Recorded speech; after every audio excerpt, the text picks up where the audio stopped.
부활에 대한 교리는 기독교 신앙에 있어서 가장 중요한 것이다 라고 할 수 있습니다. 하나님의 본체이신 그리스도께서 사람의 몸을 입고 오셔서 우리의 죄 문제를 해결하시기 위해서 십자가에 죽으시는 이 고난을 받으신 것, 얼마나 위대하고 엄청난 사건입니까? 그럴지라도 그리스도께서 이 죽음의 권세를 이기시고 부활하시는 이 사건이 없다면 우리가 전파하는 것도 헛것이고 또 우리의 믿음도 헛것이다. 그렇게 성경이 우리에게 증언해 주고 있습니다.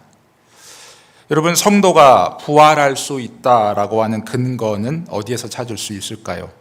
그것은 바로 그리스도께서 죽음의 권세를 이기시고 다시 살아나셨기 때문에 그렇습니다. 그래서 이것을 성경에서는 바로 부활의 첫 열매가 되셨다. 그리스도께서 부활의 첫 열매가 되셨다. 그렇게 성경이 우리에게 선포하고 있습니다. 여러분, 우리가 언제나 잊지 않고 기억해야 할 것이 있는데요. 성경은 성도와 이 그리스도와의 관계를 바로 서로 연합된 관계다. 그렇게 규정을 하고 있습니다. 예를 들자면 갈라디아서 2장 20절 말씀에 보시게 되면 너무나도 잘 알고 있는 말씀이시죠. 내가 그리스도와 함께 십자가에 못 박혔다. 이런 말씀을 선포하고 있죠.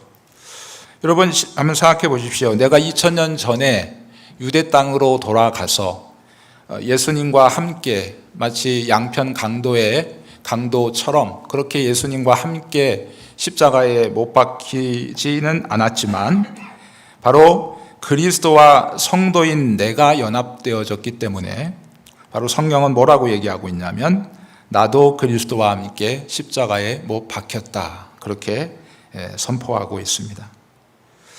뿐만 아니라 그리스도께서 이 부활의 첫 열매로서 이 죽음의 권세를 이기시고 다시 살아나셨기 때문에 이 부활의 첫 열매 대신 바로 그리스도의 부활로 인해서 또한 우리가 그리스도와 연합이 되어졌기 때문에 그리스도가 부활하신 것처럼 우리도 부활하게 될 것이다 라고 하는 것을 성경이 우리에게 가르쳐주고 있습니다. 근데 여러분, 이 세상 사람들이 가장 믿지 못하는 그러한 기독교 교리가 부활이라고 합니다. 마태복음 28장 13절 말씀 이하에 보시면 이미 예수님을 죽음에 이르도록 한 대제사장들 그리고 장로들이 로마의 군병들에게 돈을 많이 갖다 주죠. 그리고 바로 예수님의 부활이 사실이 아니고 마치 제자들이 예수님을 몰래 도둑질해서 예수님의 시체를 몰래 도둑질해서 간 것처럼 그렇게 거짓 소문을 퍼뜨린 것, 그 사건이 바로 그 마태복음 28장 13절에 기록되어져 있습니다. 오늘 본문에서도 고린도전서 15장은 부활장이라고 우리가 말을 하는데 사도 바울이 이 말씀을 기록할 당시에 여전히 바로 예수님의 부활 그리고 성도의 부활을 믿지 못하는 많은 사람이 있었다는 것을 우리가 15장을 꼼꼼히 살펴본다면 우리가 알아차릴 수 있을 것입니다. 고린도전서 15장 13절과 14절 말씀 우리 함께 다시 읽어보도록 하겠습니다. 여러분 15장을 펴놓고 계시니까 우리 13절 그리고 14절 말씀 같이 한번 읽어보겠습니다. 자, 함께 읽겠습니다. 시작. 만일 죽은 자의 부활이 없으면 그리스도도 다시 살아나지 못하셨으리라. 그리스도께서 만일 다시 살아나지 못하셨으면 우리가 전파하는 것도 헛것이요 또 너희 믿음도 헛것이며. 성령으로 아니하고서는 그리스도를 주라고 고백할 수 없다고 성경이 우리에게 말씀하죠.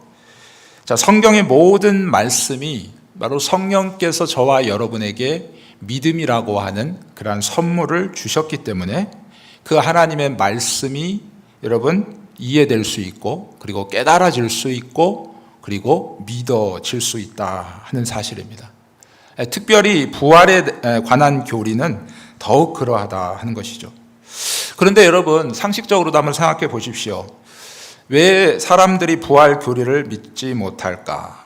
한번 생각해 본다면 가장 중요한 것 중에 하나는 바로 하나님의 전능하심을 믿지 못하기 때문에 그렇다 하는 것이죠. 그래서 여러분, 세상 과학도 보면 요즘은 온전히 하나님의 말씀으로 천지를 창조하셨다. 이것이 이제 성경이 우리에게 가르쳐주는 하나님께서 우리를 창조하셨다는 창조론이죠. 그런데 우리 신학자들이나 또는 교회 안에서는 바로 유신진화론과 같은 그러한 비성경적인 것들, 인간의 생각을 가미해서 그것이 마치 진리의 말씀인 것처럼 가르치는 사람들도 있습니다. 여러분, 그만큼 이 창조에 대해서 사람들의 상식으로 이해되지 않는 부분들이 너무나도 많기 때문에 그 명확한 이해가 되지 않으면 수많은 사람들의 추측과 이런 가설들이 난무하게 됨으로 말미암아 거짓 진리들이 떠돌아다니게 되는 것이죠. 여러분, 하나님은 아무것도 없는 것에서 말씀 한마디로 온 우주를 창조하셨다는 사실입니다. 여러분, 이걸 믿으시죠? 이것이 하나님의 전능하심입니다. 이것이 한마디로 표현되어져서 아무것도 아닌 것처럼 느껴지지만 곰곰이 이 말씀을 마음속에 새기고 곰곰이 묵상을 하다 보면 이것이 얼마나 하나님이 정말 전능하시고 위대하신가라고 하는 것을 우리는 새삼 다시 한번 깨닫게 된다 하는 것입니다. 마찬가지로 여러분, 하나님은 온 세상을 말씀 한마디로 창조하신 것처럼 또한 하나님은 그러한 전능하셔서 죽은 자를 얼마든지 살리실 수 있는 것이죠. 요즘은 화장한 후에 그 가루를 아무데나 이제 뿌리지 못하게 되어 있죠. 그런데 이제 제가 어렸을 때만 해도 이렇게 드라마나 TV 화면을 보게 되면 장례를 마친 후에 화장을 하고 나서 배를 타고 나가서 강에다 뿌리는 그런 장면들이 나왔습니다. 그럴 때 저 어렸을 때 그런 생각을 했죠. 야, 저 가루가 이렇게 산과 강으로 흘러 내려가게 되면 나중에 부활한다고 하는데 어떻게 그것이 부활할 수 있을까? 여러분, 우리 많은 교회들이 부활동산을 가지고 있죠. 우리 교회도 부활동산이 있는데 제가 들은 건 그렇습니다.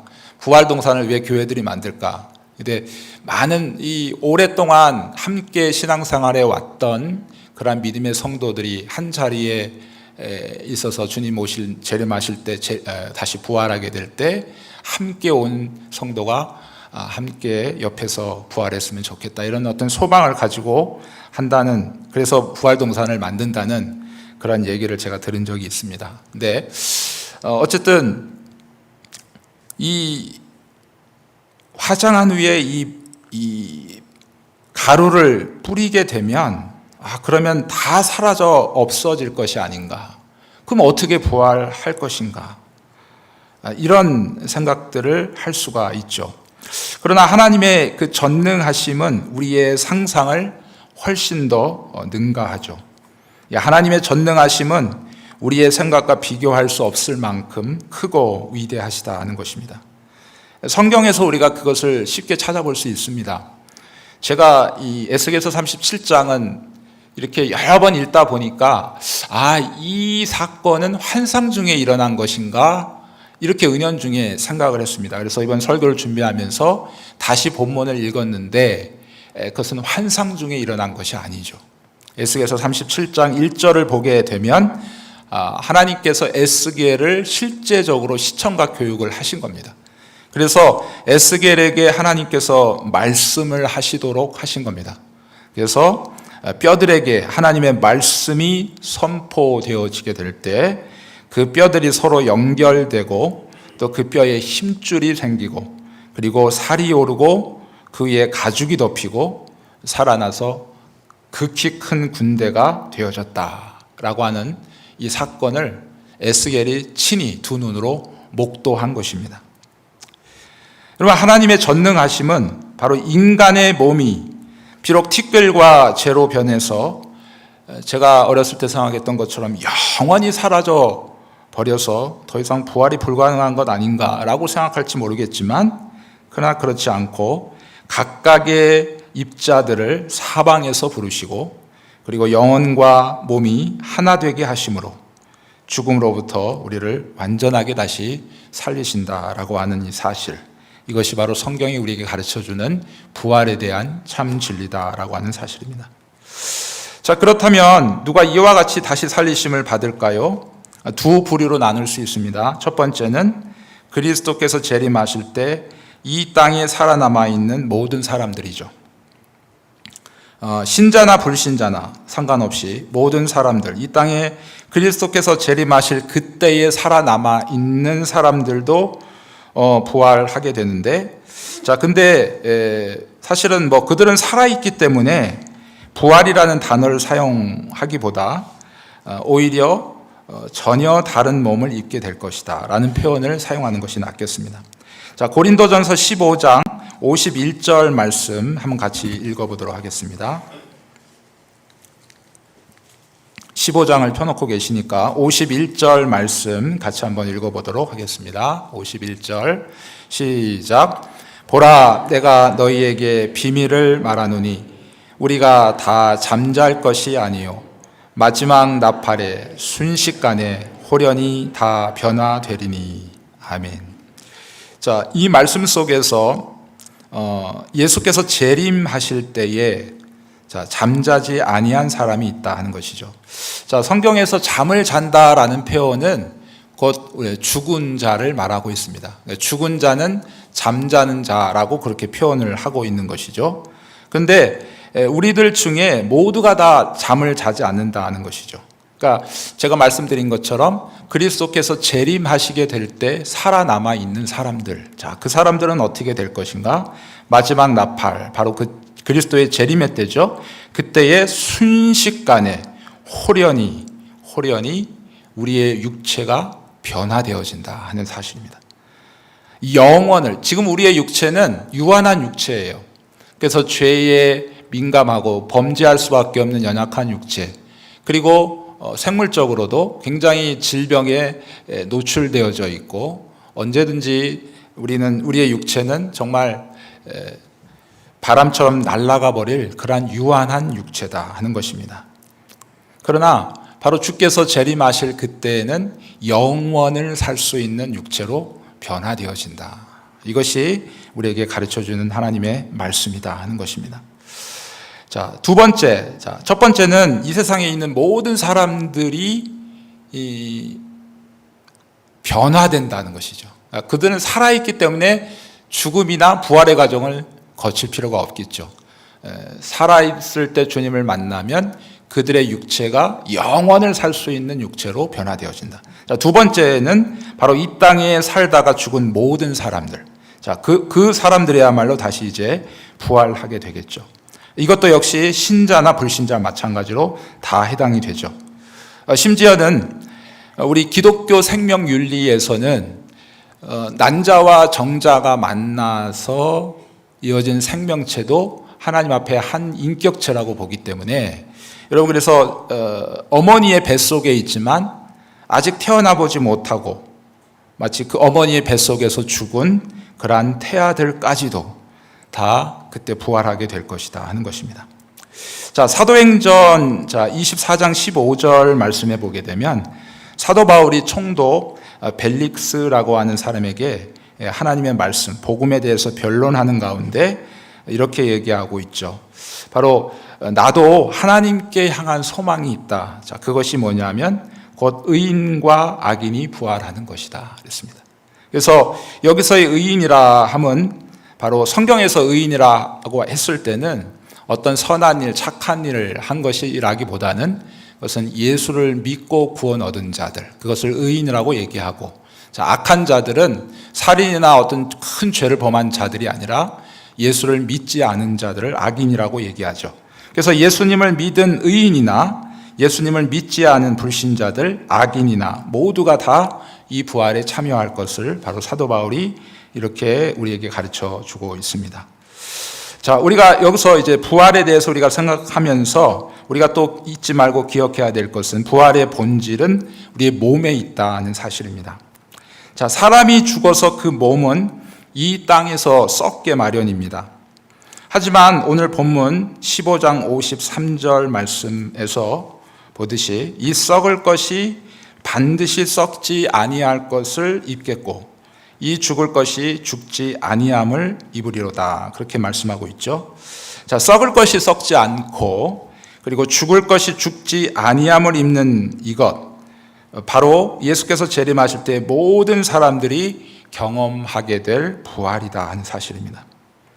자, 그런데 이 부활의 역사를 일으키는 분은 누구시냐? 바로 삼위일체 하나님이죠. 그래서 고린도전서 6장 14절 말씀에 보게 되면 자, 성부 하나님께서 바로 성자 그리스도를 다시 살리셨다. 자, 그렇게 표현을 하고 있고요. 자, 그 능력으로 말미암아 우리도 또한 살리실 것이다. 그렇게 표현을 하고 있습니다.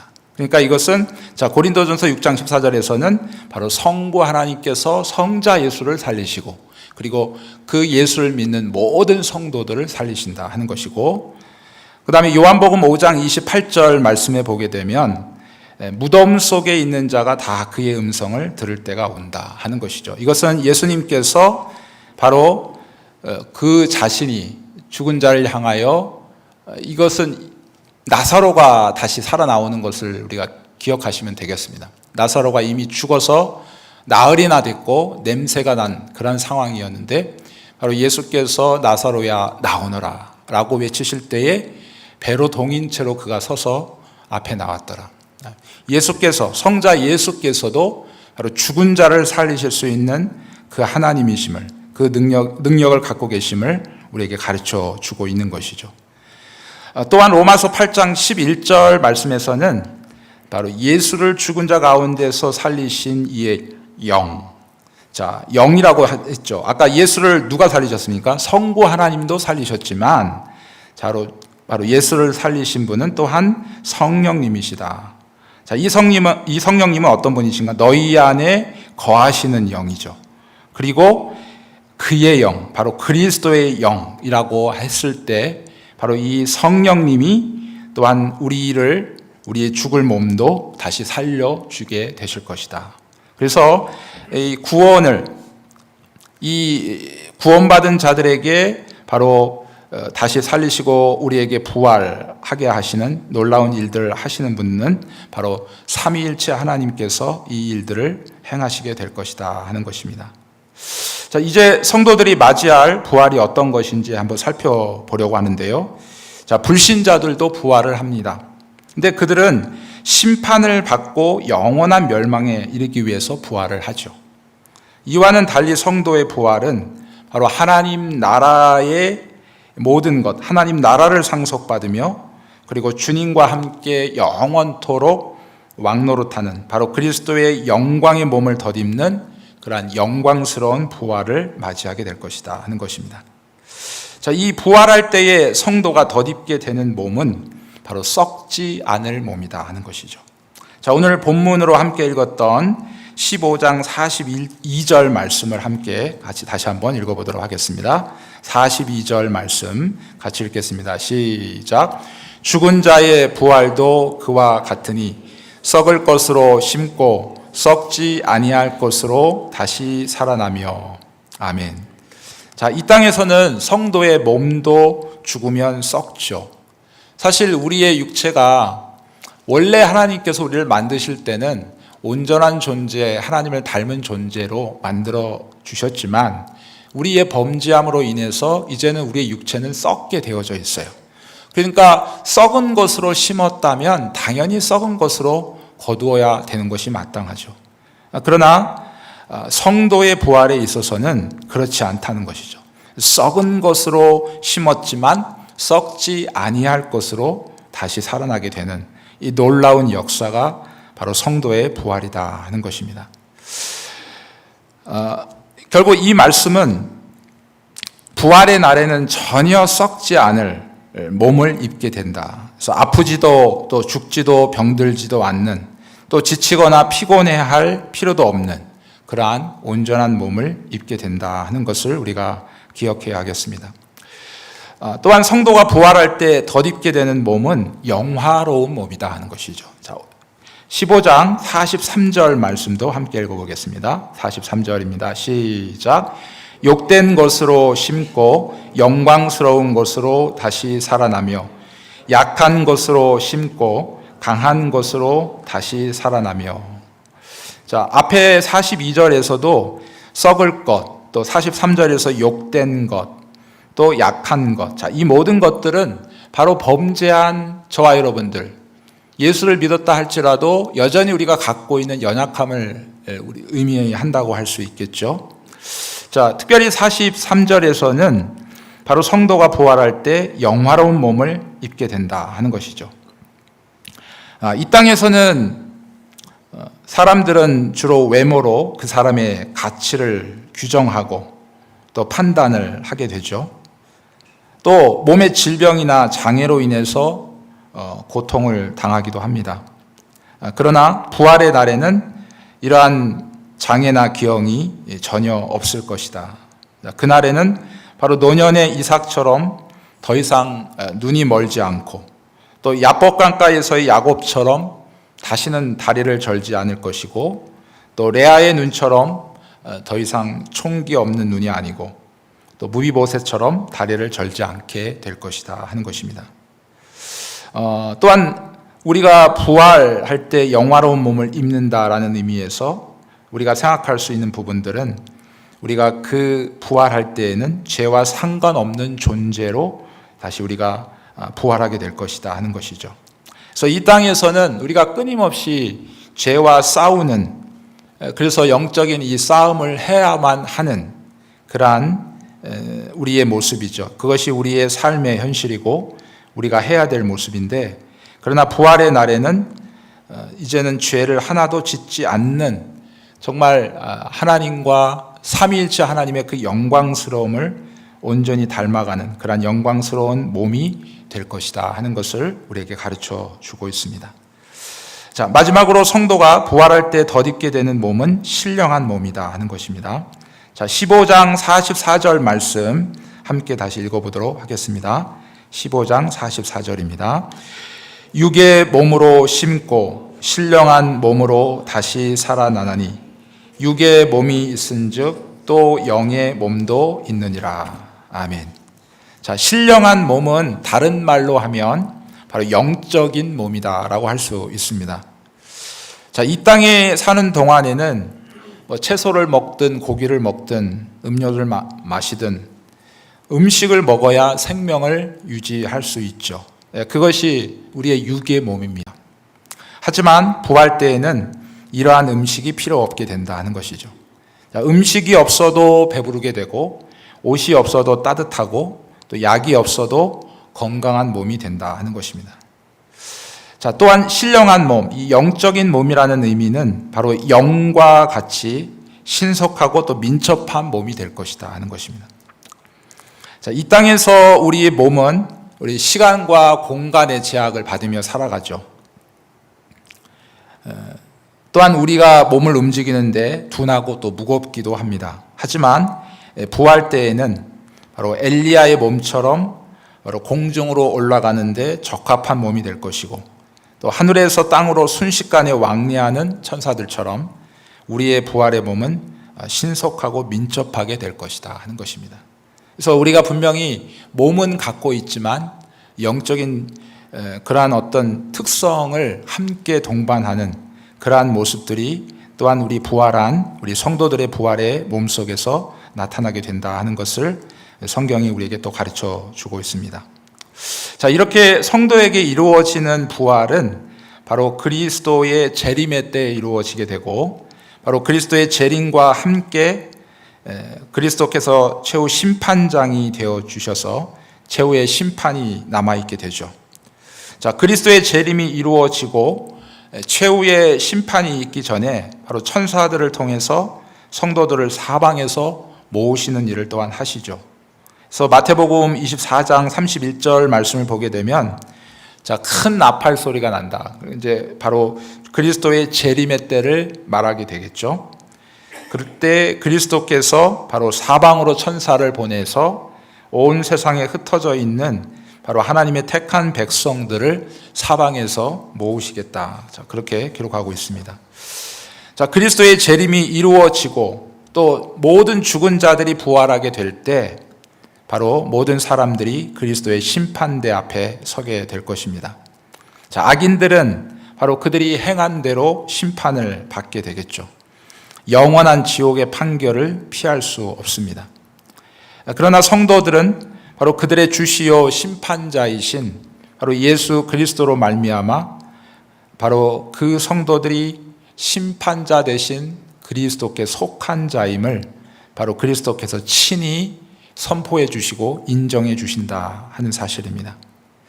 자, 그리스도의 피로 구속함을 받고 그리고 믿음을 통해서 그리스도와 연합된 그러한 존재로 인정을 해 주시고 그리고 그리스도와 혼인한 신부로 또 그리스도의 자녀로 그리고 그분의 몸의 지체로서 우리를 그 많은 존재들 앞에서 우리를 인정해 주실 것이다 하는 것입니다.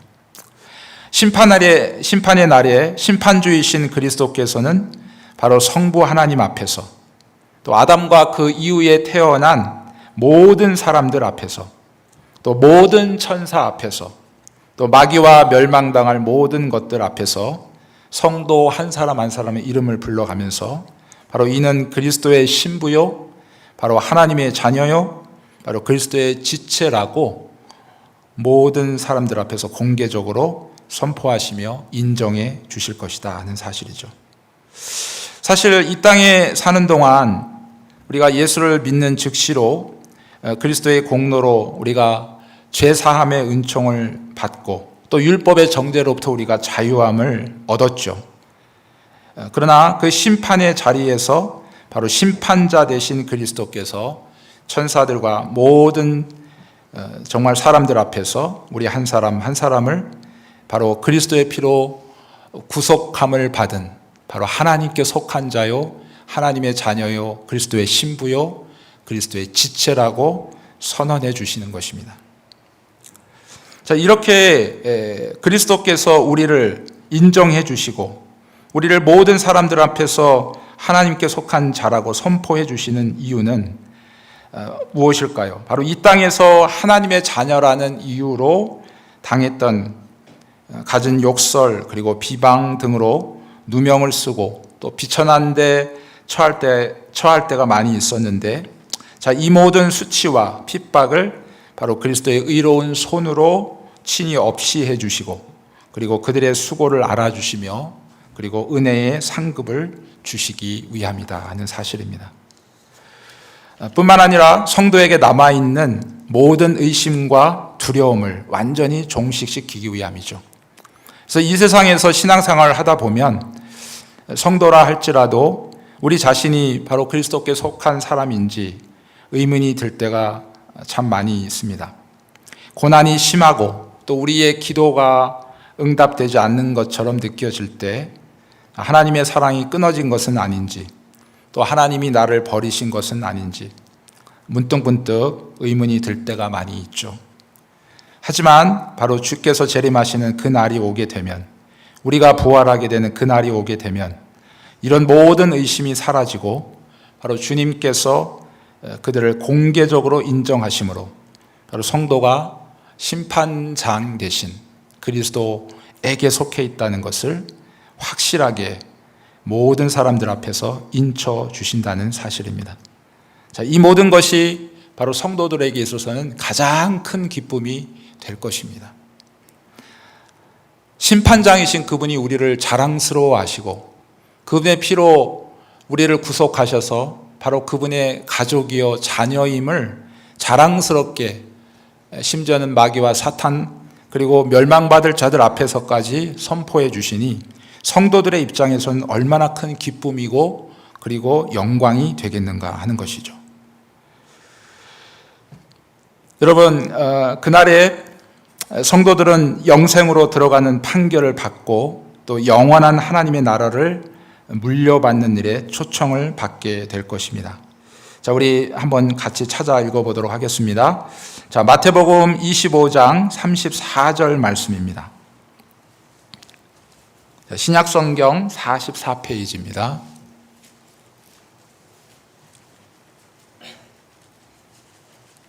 마태복음 25장 34절, 신약성경 44페이지. 찾으셨으면 한 목소리로 함께 읽겠습니다. 시작. 그때에 임금이 그 오른편에 있는 자들에게 이르시되, 내 아버지께 복 받을 자들이여, 나와 창세로부터 너희를 위하여 예비된 나라를 상속받으라. 아멘. 하나님께서 우리를 구원해 주시고, 그리고 하나님의 나라를 온전히 상속받는 자들로 우리를 인정해 주신다 하는 것이죠. 뿐만 아니라 사제의 은총을 받은 모든 성도들은 그리스도와 함께 악인들을 심판하는 권세를 가지게 될 것이다 하는 것입니다. 바로 그리스도의 영광이 그와 함께 연합된 모든 성도들에게 미치기 때문에 그렇습니다. 자, 이러한 최후의 심판이 마치고 나면 이제 다시는 죄를 짓지 않는 영원한 몸으로 주님을 만나 배웠고, 그리고 하나님으로 말미암아 영원한 기쁨을 누리며 살아가게 될 것입니다. 사랑하는 성도 여러분, 교회 2000년 역사 가운데 환난이 있을 때에도 또 평안할 때에도 우리의 많은 믿음의 선진들은 바로 이 부활에 대한 확실한 믿음과 그리고 소망을 가지고 고난의 때는 그 어려움을 견뎌냈고, 또 평안할 때에도 서로를 사랑하며 함께 섬겨주어서 그들에게 허락된 믿음의 길을 온전히 걸어갔던 우리의 믿음의 선진들을 기억합니다. 오늘 우리가 살아가고 있는 시간도 역사적으로 보면 그 어느 때보다도 참 편안한 때를 살고 있습니다. 하지만 영적으로는 너무나도 우리의 믿음을 지키기 어려운 때가 되었습니다. 그럴 때에 우리는 다시 성경에서 하나님께서 우리에게 가르쳐 주시는 성도에게 이 부활의 영광과 그리고 은혜로 주시는 이 놀라운 하나님의 모든 은총들을 우리가 다시 기억하고, 그리고 이것을 우리가 확고하게 우리 마음 가운데 믿음으로 받아들이고, 그리고 어려움 가운데에서 우리가 사람이기 때문에 잠깐은 힘들고 어려울 수는 있겠죠. 잠깐은 슬퍼할 수 있고 잠깐은 흔들릴 수 있겠으나, 그러나 이 부활의 소망을 가지고 이내 다시 우리의 믿음을 다잡아서 우리에게 허락되어진 이 믿음의 거룩한 길을 잘 걸어가시는 저와 여러분이 되어지시기를 주님의 이름으로 축복합니다. 또한 나 혼자만 그냥 정말 겨우겨우 가는 것이 아니고, 분명히 성경은 우리에게 그렇게 가르쳐 주시고 있거든요. 그리스도의 거룩한 이 사랑과 은혜가 우리로 하여금 넉넉히 이 모든 어려움들을 이기게 하신다 하셨는데, 나 혼자 홀로 끙끙 지고 가는 것이 아니고 옆에 있는 지체들을 바라보며 함께 어려운 지체들이 있다면 그분들 위해서 함께 기도해주고, 그래서 함께 손을 잡고 이 거룩한 믿음의 길을 잘 걸어갈 수 있도록 우리 점천 제일교회 안에 귀한 성도들 함께 이 길을 걸어가도록 우리를 만나게 하셨는데, 하나님께서 다시 우리가 재림하시는, 예수 그리스도께서 재림하시는 그때까지 우리가 이 부활의 신앙을 확실하게 잡고, 그리고 함께 서로 사랑하며 이 귀한 믿음의 길을 잘 걸어가시는 저와 여러분 다 되시기를 주님의 이름으로 축복합니다.